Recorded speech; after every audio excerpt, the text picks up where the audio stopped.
बच्चों एक बहुत अच्छा टॉपिक है जो यूपीएससी मेंस के लिए और यूपीपीसीएस मेंस के लिए भी, साथ में आरएएस मेंस के लिए भी और बीपीएससी मेंस में भी बहुत इंपॉर्टेंट होने जा रहा है।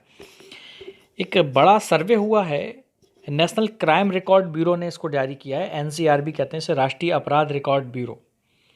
इन्होंने कृषि श्रमिकों द्वारा की गई आत्महत्याओं पर एक रिपोर्ट जारी की है।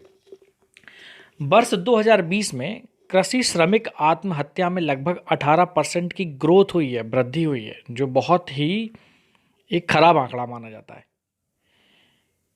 अब 2020 में आत्महत्या से मरने वाले जो खेतीहर मजदूर थे या जो कृषि श्रमिकों की संख्या पिछले वर्ष की तुलना में बढ़ गई है और ये 18% बढ़ी है। 2020 में लगभग 10,677 लोगों ने तो आत्महत्या कर ली, ठीक है। लेकिन महामारी के कारण देखा जाए तो किसानों की आत्महत्या में थोड़ी गिरावट भी आई है। भूमिहीन खेतीहर मजदूर जिन्हें पीएम किसान जैसी आय सहायता योजनाओं का लाभ नहीं मिला, उन्हें महामारी के दौरान उच्च स्तर के संकट का सामना करना पड़ रहा है। कृषि क्षेत्र में लगे व्यक्तियों द्वारा आत्महत्याओं के मामले में महाराष्ट्र की स्थिति 4,006 आत्महत्याओं के साथ सभी राज्यों में सबसे खराब है। महाराष्ट्र में कृषि श्रमिकों की आत्महत्याओं में लगभग 15% की वृद्धि हुई है। खासतौर पर विदर्भ वाला एरिया बहुत इंपॉर्टेंट है। इस मामले में दूसरे स्थान पर कर्नाटक, आंध्र प्रदेश और मध्य प्रदेश शामिल हैं। 2020 के दौरान कर्नाटक में कृषि श्रमिकों की आत्महत्याओं की संख्या में निराशाजनक रूप से 43% की वृद्धि देखी गई, अकेले कर्नाटक में। अब आखिर वो कौन से मुद्दे हैं जो कृषि क्षेत्र के सामने एक संकट के रूप में उभर आते हैं? कुछ प्रमुख कृषि उत्पादों के रिकॉर्ड उत्पादन और निर्यात में वृद्धि भी हो रही है और ये हमारा डेटा दिखा रहा है। उसके बावजूद भी भारत का कृषि क्षेत्र कई सारी अंतर्निहित चुनौतियों से जूझ रहा है, जैसे कि कम फसल की उपज हो गई, अधिकतर खेती है वो मानसून पर निर्भर है, वैश्विक बाजारों में निर्यात का कम हिस्सा है, कृषि मशीनीकरण में भी अंतराल है, छोटे किसानों के पास उच्च स्तर की मशीनें नहीं है, कहीं कहीं तो है ही नहीं, ऋण का बोझ भी ज़्यादा है उनके ऊपर। इस वजह से किसान आत्महत्या का सामना कर रहा है। यह सब चुनौतियां पहले से ही संघर्ष कर रहे कृषि उद्योग पर और भी भार डालती हैं, जिससे इसके विकास पर गंभीर असर पड़ता है। किसानों की आत्महत्या के मुख्य कारण क्या हो सकते हैं, इस पर कोई भी आप कह सकते हैं कोई डिस्प्यूट नहीं है। लेकिन अध्ययनों से पता चलता है कि आत्महत्या करने वाले किसान एक से अधिक कारणों की वजह से मौत को गले लगाते हैं। हालांकि इसका मुख्य कारण ऋण चुकाने में असमर्थता देखा गया है। किसानों की आत्महत्या के मुख्य कारण दिवालियेपन, ऋणग्रस्तता, परिवारों में समस्याएं, खराब फसल, बीमारी और नशीले पदार्थों का दुरुपयोग आदि माने जाते हैं। वैसे कृषि क्षेत्र में प्रच्छन्न बेरोजगारी की उच्च दर है। भूमि जोत के विखंडन होने से अधिकांश किसानों के पास कम आकार के कृषि योग्य खेत बचे हैं, जिससे लाभ होने की संभावना काफ़ी कम हो गई है।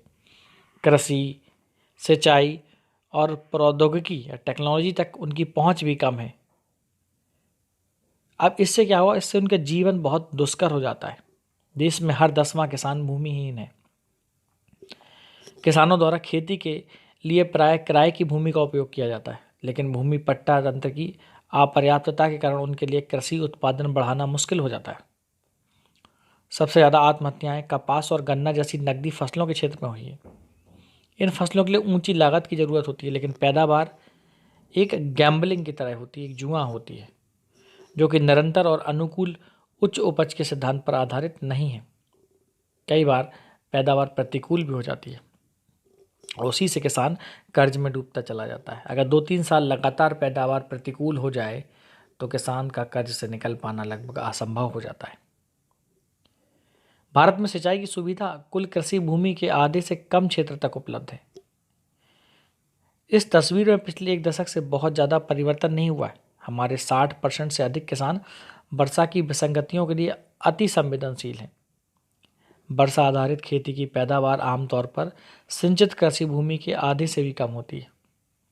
हालांकि भारत में उर्वरक उपयोग वैश्विक स्तर के बराबर होने लगा है, किंतु यह ना तो फलोत्पादक है और ना ही पर्यावरण के रूप से धारणीय है, और इससे खेती की लागत और बढ़ जाती है। हरित क्रांति के दौरान शुरुआती दौर में पैदावार तेज होने के बाद अधिक उपज देने वाली फसलों पर रिसर्च है ना वो रुक गई और किसानों को अपनी छोटी जोत भूमि से अधिक पैदावार के लिए पेटेंट बीजों का सहारा लेना पड़ता है। ये बीज भी बड़े महंगे पड़ते हैं।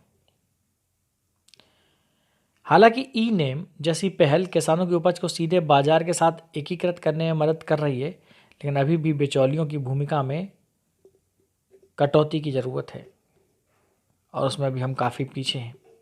इसलिए किसानों को बिचौलियों की वजह से भी अपनी उपज का पर्याप्त मूल्य नहीं मिल पाता है।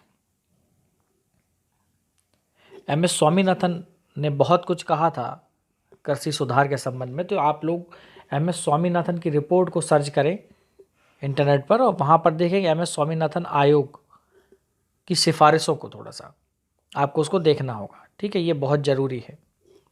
तो इतना पर्याप्त है। अगर पूछा जाए किसानों की हालत क्यों ख़राब हो रही है, किसानों की स्थिति क्यों ख़राब है, किसानों की आत्महत्या के कारण क्या है, कृषि क्षेत्र के सामने आने वाले संकट के संबंधित मुद्दे क्या हैं, अगर इस तरह का कोई भी क्वेश्चन मेंस में आता है, इंटरव्यू में आता है, तो आप उस क्वेश्चन को करने में पीछे नहीं हटने वाले हैं इस छोटे से वीडियो को देखने के बाद।